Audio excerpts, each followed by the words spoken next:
اللہ کے حبیب غیب دا نبی مصطفیٰ کریم رؤوف الرحیم صلی اللہ علیہ وآلہ وسلم نے ارشاد فرمایا کہ جب عید کی رات آتی ہے جس کو انعام کی رات لیلۃ الجائزہ کہتے ہیں، اللہ تعالیٰ فرشتوں سے پوچھتا، اے فرشتوں، جن مزدوروں نے اپنا کام مکمل کیا ان کو کیا ملنا چاہیے؟ فرشتے عرض کرتے، میرے اللہ، جب مزدور کام مکمل کر لے تو اس کو پوری پوری مزدوری دینی چاہیے۔ اللہ ارشاد فرماتا ہے، میرے بندوں نے تراویح پڑھی، میرے بندوں نے عبادتیں کی، میرے بندوں نے نمازیں پڑھی، میرے بندوں نے روزے رکھے، جاؤ میں نے ان سب کو بخش دیا۔ اور پھر اس کے بعد جب عید کا دن آتا ہے، اللہ کے حبیب صلی اللہ علیہ وآلہ وسلم فرماتے ہیں، جیسے کپڑا دھلنے سے کپڑے سے سارے داغ ختم ہو جاتے ہیں اور کپڑا بالکل پاک و صاف ہو جاتا ہے، جب عید کی نماز پڑھ کے مسلمان اپنے گھروں کی طرف لوٹتے ہیں تو وہ ایسے ہی گناہوں سے پاک ہو کر لوٹتے ہیں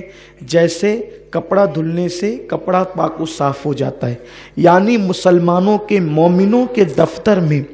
ایک گناہ بھی باقی نہیں ہوتا اور اللہ ان کے سارے گناہوں کو معاف کر دیتا ہے۔ ان کی مغفرت اور انعام، اللہ فرماتا ہے، اللہ کا وعدہ ہے کہ عید کے اجتماع میں، یعنی عید کی نماز میں میرے بندے مجھ سے جو مانگیں گے اس نماز عید کے بعد دعا میں ان کو ضرور عطا کروں گا، جو مانگ لے عطا کروں گا۔ آج کا دن اتنا مبارک دن ہے، لیکن آپ کو یہ بات معلوم ہے کہ جب رمضان شریف آتا ہے تو شیاطین کو اللہ تعالیٰ جہنم میں قید کر دیتا ہے، اور جب شیاطین جہنم میں قید ہو جاتے ہیں تو عید کے دن ان کو پھر سے آزادی مل جاتی ہے۔ رمضان شریف کا چاند جیسے ہی ختم ہو کر عید کا چاند نظر آتا ہے تو ان کو آزادی مل جاتی ہے، جہنم سے وہ کھل جاتے ہیں، اور عید کی صبح کو وہ شیطانوں کا جو سب سے بڑا سردار ہوتا ہے وہ اپنے سر پہ خاک ڈالتا ہے۔ اس کے شاگرد اس سے کہتے ہیں، آقا تو اتنا پریشان کیوں ہے؟ تو وہ کہتا ہے، آج ابن آدم کو اللہ نے بخش دیا، سب کو معاف کر دیا، اللہ نے سب کو مغفرت کا پروانہ عطا کر دیا، نجات کا پروانہ عطا کر دیا۔ تو اس کے شاگرد کہتے ہیں، تو روتا کیوں ہے؟ تو ہمیں ڈیوٹی دے کے ہم کیا کریں؟ تو وہ کہتا ہے، مہینے بھر عبادت کر کے جتنا مسلمانوں نے ثواب نہیں کمایا اس سے زیادہ ایک دن کے اندر ان سے پاپ کرواؤ، اس سے زیادہ ایک دن کے اندر ان سے گناہ کرواؤ۔ لے جاؤ کسی کو زنا کے اڈے پر، لے جاؤ کسی کو شراب کے اڈے پر،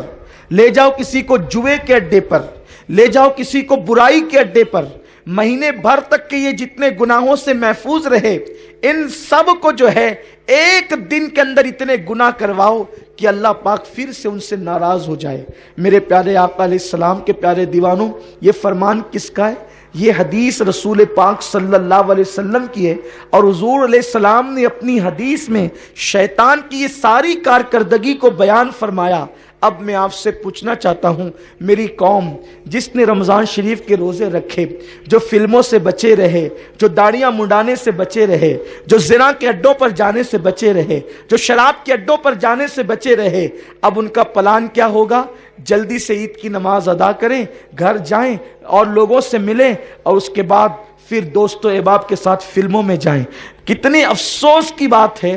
کہ مسلمانوں کا اتنا عظیم تہوار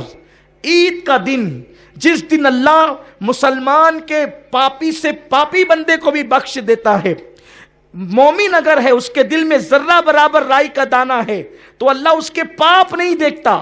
عید کے مبارک دن کے صدقے اللہ اس کے سارے جرائم کو بخش دیتا ہے، لیکن جس بندے کو خدا نے اپنی رحمت سے بخش دیا اس بندے کا حال کیا ہے؟ اب وہ فلم میں جانے کا پلان کر رہا ہے، اور مسلمانوں کے تہوار پر باضابطہ طور پر فلم خانوں پہ بورڈ لگتے ہیں کہ یہ ہاؤس فل ہو گیا ہے، اب یہاں بیٹھنے کی جگہ نہیں۔ میں صرف آپ سے اتنا پوچھنا چاہتا ہوں، کیا کبھی عیسائیوں کے تہوار پر بھی فلم خانے ہاؤس فل ہوتے ہیں؟ کیا کبھی کافروں کے تہوار پر بھی فلم خانے ہاؤس فل ہوتے ہیں؟ مسلمانوں، تمہیں شرم آنی چاہیے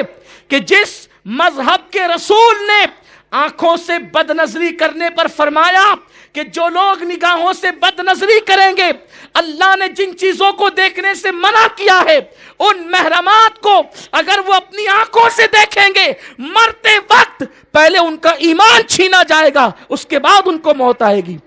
حیرت ہے وہ قومیں، وہ لوگ